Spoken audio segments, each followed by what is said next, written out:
Bismillahirrahmanirrahim. Në emër të Allahut, mëshiruesit, mëshirëbërësit. Të nderuar televizionistë të televizionit Koha, mirë se vini në emisionin Mesazhi Ramazani 2025. Ligjërata e sonte do të jetë në këtë xhami të bukur, të cilin jeni duke e parë, është xhamia e re e Lagjës Drenovec. Do të bisedojmë rreth duas, lutjes gjatë muajit të Ramazanit, ku mysafir të emisionit e kemi Hoxhën Harbin Idrizi, një herët edhe imam i kësaj xhamie. I nderuari Hoxh, mirë se keni ardhur. Mirë se ju gjeta, ju falenderoj për ftesën, Zoti ju shpërbleft. Gjithashtu edhe juve, Zoti ju shpërbleft, që pranuat të jeni pjesë e këtij emisioni, meqense ndoshta një prej ibadeteve më të lehta duket në shikim të parë, duaja, lutje, edhe shpeshherë ndodh që nuk i japim shumë rëndësi. A mund të na shpjegoni pak se çfarë rëndësie ka ky ibadet, pra duaja, lutja në këtë muaj të bekuar të Ramazanit? Po. A'udhu billahi minash shaitanir rajim. Bismillahirrahmanirrahim. Alhamdulillahi rabbil alamin. Wassalatu wassalamu ala rasulina Muhammedin wa ala alihi wa sahbihi ajma'in. Falënderimet dhe madhërimet i takojnë vetëm Allahut, krijuesit të gjithësisë, ndërsa paqja dhe mëshira e tij qoftë mbi Muhammedin alayhi salatu wassalam, mbi familjen e tij të ndershme, mbi shokët e tij besnik dhe mbi të gjithë ata të cilët e ndjekin apo e pasojnë rrugën e tij deri në ditën e gjykimit. Kur jemi tek lutja, tek duaja, mund të themi se lutja apo duaja është prej çështjeve më të rëndësishme në muajin e Ramazanit, për arsye se shumica prej neve, apo të themi gjithë ne, e presim këtë muaj të bekuar të Ramazanit për t'u lutur Allahut xhalleshanuhu, për të kërkuar nga Allahu xhalleshanuhu që të pranoj lutjet tona, që Allahu xhalleshanuhu të na plotësoj nevojat tona, po ashtu edhe t'i lutemi Allahu xhalleshanuhu që të na shpëtoj prej zjarrit të xhehenemit dhe njëkohësisht t'i lutemi Allahu xhalleshanuhu edhe që të na fut apo të na vendos në xhennetet e tij. Ka disa kohra ku lutjet janë më afër pranimit se sa pra duat, lutjet janë më afër pranimit se sa në disa kohra tjera. Për shembull, ne kemi periudhën e natës ku duaja është më afër pranimit se sa ditën, dhe kemi natën e Kadrit që është në këtë muaj të bekuar të Ramazanit, si gjithmonë pra Ramazani zë vendin e parë në këtë çështje. Pra në gjithë Ramazanin ne lutja jona apo duat tona janë më afër pranimit. Për këtë ne kemi argument hadithin e pejgamberit alayhi salatu wasalam, ku pejgamberi alayhi salatu wasalam thot se në natën e parë të muajit të Ramazanit hapen dyert e qiellit. Dhe thot pejgamberi alayhi salatu wasalam, çdo natë bëhet një thirrje për faljen e mëkateve të tij. A ka kush pendohet, a ka ndonjë që lutet që Allahu xhalleshanuhu t'ia pranoj lutjen, t'ia pranoj duan. Po ashtu pejgamberi alayhi salatu wasalam na tregon se janë edhe 3 persona tjerë të cilëve Allahu xhalleshanuhu nuk ua refuzon lutjen dhe ua pranon. Ato persona janë: personi i parë është sundimtari apo lideri i drejtë. Personi i dytë është personit të cilit i bëhet padrejtësi, i bëhet zullum, dhe personi tjetër është agjëruesi derisa ta prish agjërimin. Pra ne duke qenë agjërueshëm jemi pra apo lutjet tona janë më afër pranimit, dhe gjithmonë këtë kohë duhet ta shfrytëzojmë që t'i lutemi Allahu xhalleshanuhu për të na falë, për të na mëshiruar e kështu me radhë. Po ashtu pejgamberi alayhi salatu wasalam transmetohet nga Abdullah ibn Omeri se pejgamberi alayhi salatu wasalam në kohën e iftarit bënte apo përsëritje lutjen vijuese, dhe thoshte pejgamberi alayhi salatu wasalam: o Zot, më fal dhe më mëshiro për hir të mëshirës tënde që përfshin gjithçka. Pra pejgamberi alayhi salatu wasalam me këtë na tregon edhe një kohë tjetër në cilën lutjet e lutësit pranohen dhe nuk refuzohen. Pra ajo është koha e iftarit. Nga emrat e bukur të Allahut xhalleshanuhu është edhe emri El Mujib, që do të thot pranues i lutjeve. Pra Allahu xhalleshanuhu i pranon lutjet tona. Meqense e përmendët emrin e bukur të Allahut xhalleshanuhu El Mujib, çfarë kuptojmë ka ky emër? Po, me emrin e bukur të Allahut xhalleshanuhu El Mujib kuptojmë se do të thot pra pranues i lutjeve, apo ai i cili i pranon kërkesat dhe lutjet e njerëzve duke dhënë.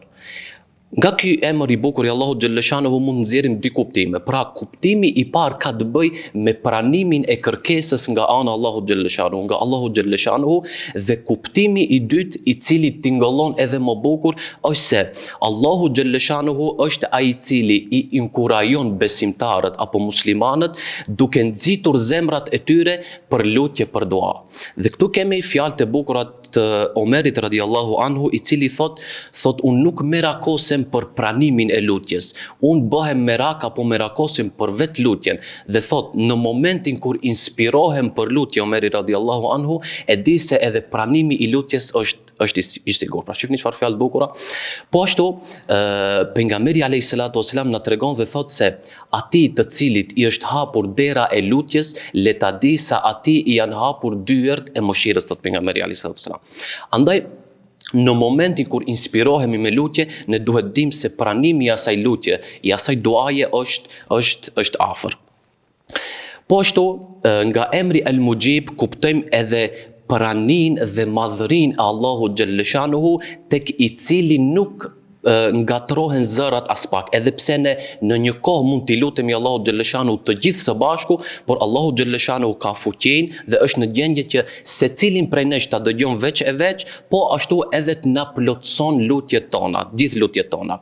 Dhe për këtë kemi hadithin kutsi ku Allahu xhallashanuhu thot: o robrit e mi, sikur i pari dhe i fundit prej jush, prej njerëzve dhe prej gjinëve të mblidheshin në një vend dhe të më lutni mua, po ashtu Allahu xhallashanuhu thot edhe sikur t'ua pranoja të gjithë lutjeve, kjo nuk do të më mungoj as pak nga ajo që kam.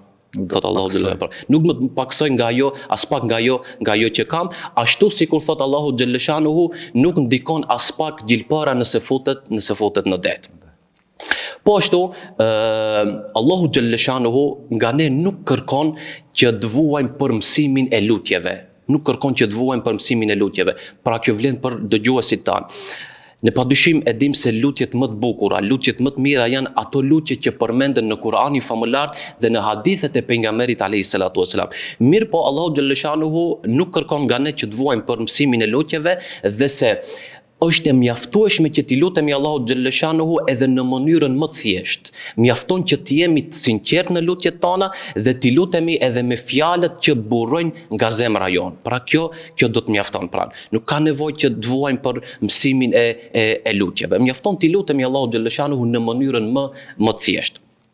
Dhe për këtë kemi shembullin apo rastin kur një njeri shkoi tek pejgamberi alayhis salatu wasalam dhe i tha: ja Rasulallah, o i dërguari i Allahut, tha unë nuk di të lutem me retorikën tënde dhe me retorikën e Muadh ibn Jabelit. Dhe pejgamberi alayhis salatu wasalam i tha: po mirë ti, tha, si lutesh? Ai u përgjigj dhe tha: unë kërkoj prej Allahut xhallashanuhu që të më jep xhennetin dhe kërkoj prej Allahut xhallashanuhu që të më mbroj prej zjarrit të xhehenemit. Dhe pejgamberi alayhis salatu wasalam u përgjigj dhe tha në këtë mënyrë pra apo edhe ne sillemi rreth kësaj fjale. Po ashtu, kur jemi tek lutja, ne e dim se motoja jon është puna, angazhimi, përpjekja për arritje, përpjekja për sukses. Mirë po, Islami, feja e pastër Islame neve na mëson se këtyre elementeve të lartë përmendura ne duhet t'u shoqërojmë gjithmonë duan lutjen.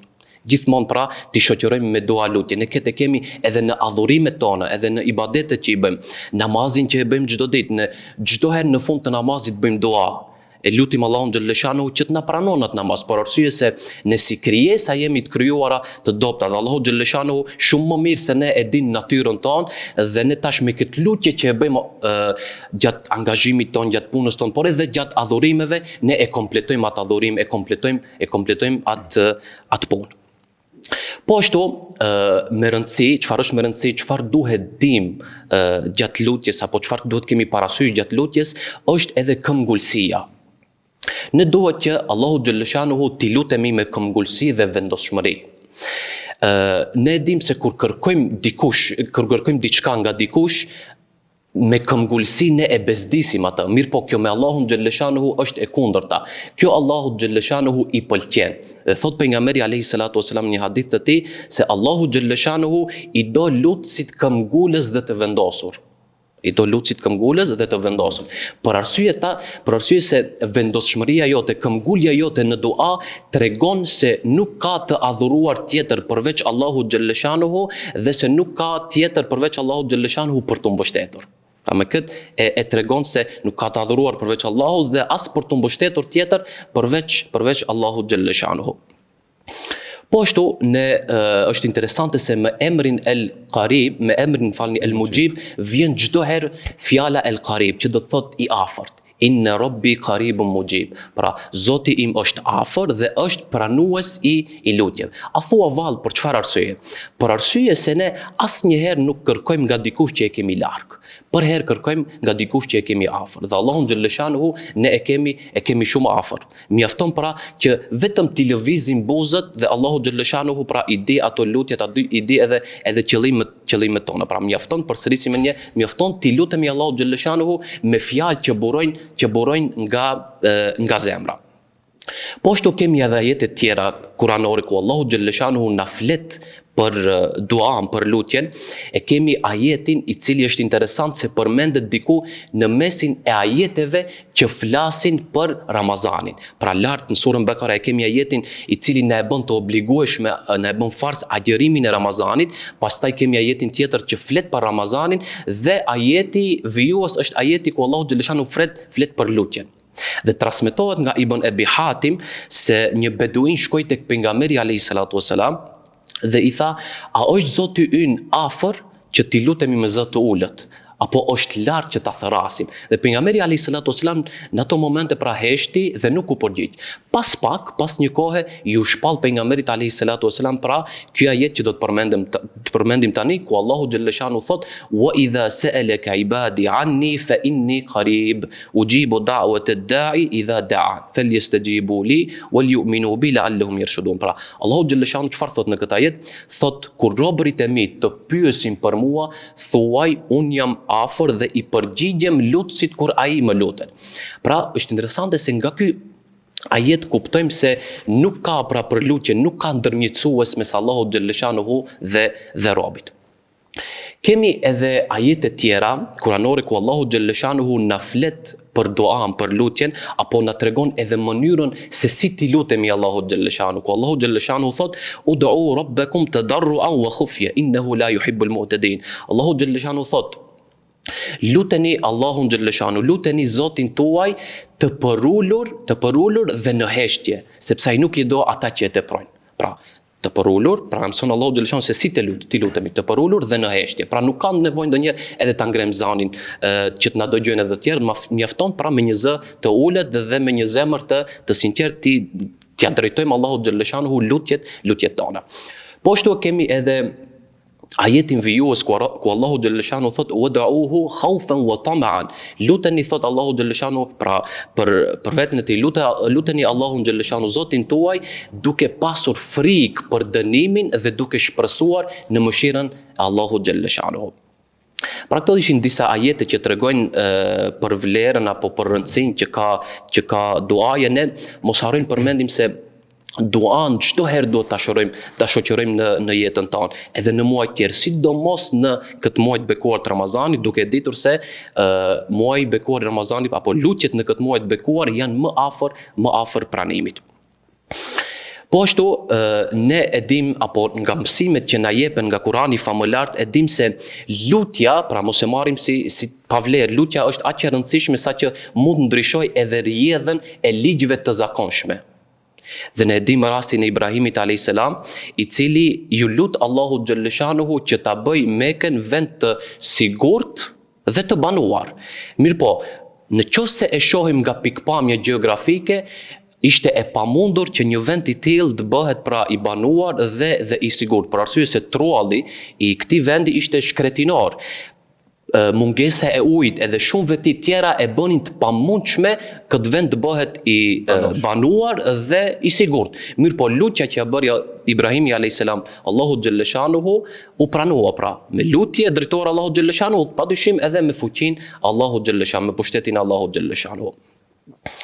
Po ashtu kemi edhe shembullin tjetër të Zekriait alayhis salam, i cili ne dim se nuk kishte pasardhës, ai edhe bashortja e vet ishin të shtyrë në mosh, pra ishin pleq dhe ishte e pamundur që ata të kenë fëmijë apo të kenë pasardhës. Mirë po, me lutjen drejtuar Allahut xhaleshanuhu, ku Zekeria alayhis salam, siç ka ardhur në Kur'anin famëlar, qale rabbi habli min ladunka dhurriyatan tayyiba innaka sami'ud du'a. Çfarë tha? Tha, o Zot, më dhuro edhe mua nga ana jote një pasardhës të mirë. Ti je inneke sami'ud du'a, ti je dëgjues i lutjes, dëgjues i lutjeve. Pra, me lutjen drejtuar Allahut xhaleshanuhu dhe me fuqinë e Allahut xhaleshanuhu, diçka që ishte e pamundshme u bë e mundshme, pra dhe Allahu xhaleshanuhu i dhuroi një pasardhës të mirë dhe të hajrit. Po ashtu kemi edhe shembuj tjerë, nuk do të përmend edhe një shembull tjetër të Ebu Hurajrës radiallahu anhu, i cili tregon dhe thot, i tha pejgamberit alayhis salatu wasalam një ditë, o Zot, o pejgamberi tha, lute Allahun xhaleshanuhu që nëna ime ta pranoj Islamin, për arsye se çdo herë e shan Islamin edhe ty, pra e fondon Islamin edhe ty. Dhe pejgamberi alayhis salatu wasalam e luti Allahun xhaleshanuhu, i tha, o Zot, pra udhëzoje nënën e Ebu Hurajrës, dhe kur shkoi në shtëpi e Ebu Hurajra e pa se ajo doli tek dera dhe shqiptoi shahadetin, pra dëshmoi se nuk ka zot tjetër përveç Allahut xhaleshanuhu dhe se pejgamberi ishte i dërguari i Allahut xhaleshanuhu. Pra shifni, lutja është diçka madhështore. Me lutje pra mund bëhet diçka që është e pamundur, mund bëhet edhe e mundur. Ato ishin pra disa ajete, disa hadithe që flasin për vlerën, për rëndësinë e duas lutjes. Padyshim që kuptohet që është një ibadet shumë i rëndësishëm në jetën e muslimanit, e posaçërisht në këtë muaj të bekuar të Ramazanit, jo vetëm këtë muaj të bekuar të Ramazanit, mirë por çdo herë ne potencuam se çdo herë duhet të jemi pa çdo nevojë të cilën e ka, lirisht mund të drejtohet Allahu xhaleshanuhu. Çdo herë duhet në punë, angazhimet tona duhet ta shoqërojmë lutjen. Dhe nuk ka nevojë ndonjë retorike e veçantë, fjalë të veçanta, mjafton fjalë që burrojnë, që dalin nga zemra me sinqeritet për hir të Allahut xhaleshanuhu. Këto janë pra lutjet që pranojnë. Po muslimanin ndonjëherë ka dert, ka kushte të veçanta se si pranohet. Po.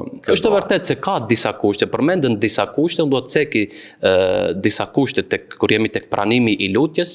Kushti i parë është të qenurit i bindur apo i sigurt se lutja yte do të pranohet. Dhe pejgamberi alayhis salatu wasalam na ka thënë se kur ti luteni Allahut xhaleshanuhu, lutni duke qenë të sigurt se ai do ta pranoj lutjen tuaj. Pra, kushti i parë është që të jemi të bindur, të jemi të sigurt se Allahu xhaleshanuhu do e pranoj lutjen tonë. Pra, me këtë bindje duhet fillojmë të lutemi Allahut xhaleshanuhu.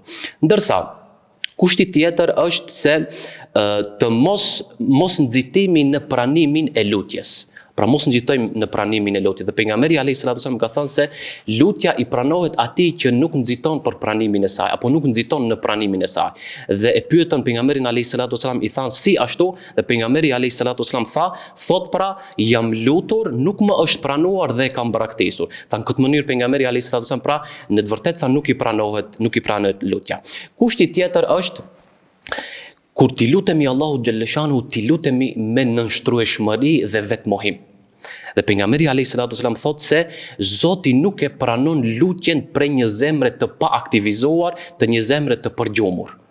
Pra, edhe kjo është më rëndësi dhe kjo është një ndër çështjet më të rëndësishme, them për arsye se lutjet që s'na pranohen sot mund të jenë edhe shkak, mund të jetë edhe kjo pikë, për arsye se e ke pa ndonjëherë i lutemi Allahut xhaleshanuhu, por as vet nuk e dim se për çka ju lutem Allahut xhaleshanuhu, për çka i lutemi Allahut xhaleshanuhu, për arsye se zemra jonë është e pa aktivizuar, e përgjumur. Dhe kushti tjetër që është edhe ky është një kusht shumë më rëndësishëm, po të themi kusht themelor për pranimin e lutjes, është ushqimi me halal. Pra këtë do ta kemi parasysh se pejgamberi alayhis salatu wasalam ka thënë se për një njeri i cili ishte në udhtim, pra ishte me tesha të leckosura, hante haram, pinte haram, kishte jetuar haram, pejgamberi alayhis salatu wasalam pra tha se si do t'i përgjigjet Allahu xhaleshanuhu këtij personi. Pra duhet kemi me rëndësi ushqimin pra me halal. Po ashtu, unë do të ceki këtu edhe disa edukata, disa morale që duhet t'i kemi parasysh gjatë lutjes, që duhet t'i kemi parasysh kur i drejtohemi Allahut xhaleshanuhu me lutje. Pra, t'i drejtohemi atij me edukat, me kulturë. Janë disa pika, e para është që kur të vendosim që t'i lutemi Allahut xhaleshanuhu, sidomos në këtë muaj të bekuar të Ramazanit, duhet që të kemi abdest dhe të jemi të pastër. E dyta është që drejtohemi ka kiblat, kthehemi ka kibla, e treta është që t'i çojmë duart lart dhe e katërta është që këtë lutje tonë ta fillojmë me falënderim ndaj Allahut xhalleshanuhu si dhe me salavate ndaj pejgamberit alayhis salam. Pra kjo është edukata gjatë lutjes. Dhe është interesante se Ibn Qayyim el-Jauziyje thotë se ai cili i pranon apo ai cili i plotson këto 4 kushte dhe tregon edukat, kulturë gjatë lutjes, do t'i pranohet lutja qoftë edhe pas një kohe. Shihni, do t'i pranohet lutja qoftë edhe pas një kohe. Mirë po jatë që ndonjëherë dikush në thotë se jam lutur shumë, mirë po Allahu xhalleshanuhu nuk ma ka pranuar lutjen, edhe kjo ka një urtësi. Dhe ne i dim fjalët Allahu xhalleshanuhu, ku Allahu xhalleshanuhu i thot Gjibrilit, i thot: "O Gjibril, a mu lut robi?" i thot. Gjibrili i përgjigjet dhe i thot Allahu xhalleshanuhu: "Po Zot, të lut." Atëherë Allahu xhalleshanuhu shton dhe i thot Gjibrilit: "Vonoja thot kërkesën për arsye se kam dëshirë ende t'ja dëgjoj zërin." Pra ende mo t'ja dëgjoj zërin robit tim. Pra këto janë disa urtësi sepse Allahu xhalleshanuhu ndonjëherë nuk na pranon lutjet, ose nuk është e hajrit për ty, ose ti mendon se është e dobishme, po Allahu xhalleshanuhu e di më mirë atë se çfarë është e mirë dhe çfarë nuk është e mirë për ne. Pra kjo është sa i përket lutjes, andaj ne lutim Allahun xhalleshanuhu që në këtë muaj të bekuar, në këtë kohë për cilën potencuam fillim se është një kohë në cilën nuk refuzohet lutja, pra ti lutemi Allahu xhalleshanuhu që të na falë, të na mëshiron dhe të na bëjë inshallah prej banorëve të xhennetit. Amin. Ju faleminderit shumë. Zoti shpërbleft, ishte kënaqësi për mua. Bukra me nijet, me shpresë që edhe këtë dobi tek shikuesit. Ju falenderojmë shumë që ishit. Ju falenderoj Zoti shpërbleft, Zoti qoftë razi. Zoti ju jap shëndet, të jetë gjatë edhe suksese gjatë misionit tuaj. Amin ya Rabbi. Të nderuar teleshikues, ju urojmë agjerim të lehtë të pranuar dhe ju falenderojmë që ishit me ne. Jemi në fund të emisionit, deri në takimin e radhës. Assalamu alaikum wa rahmetullahi wa barakatuhu.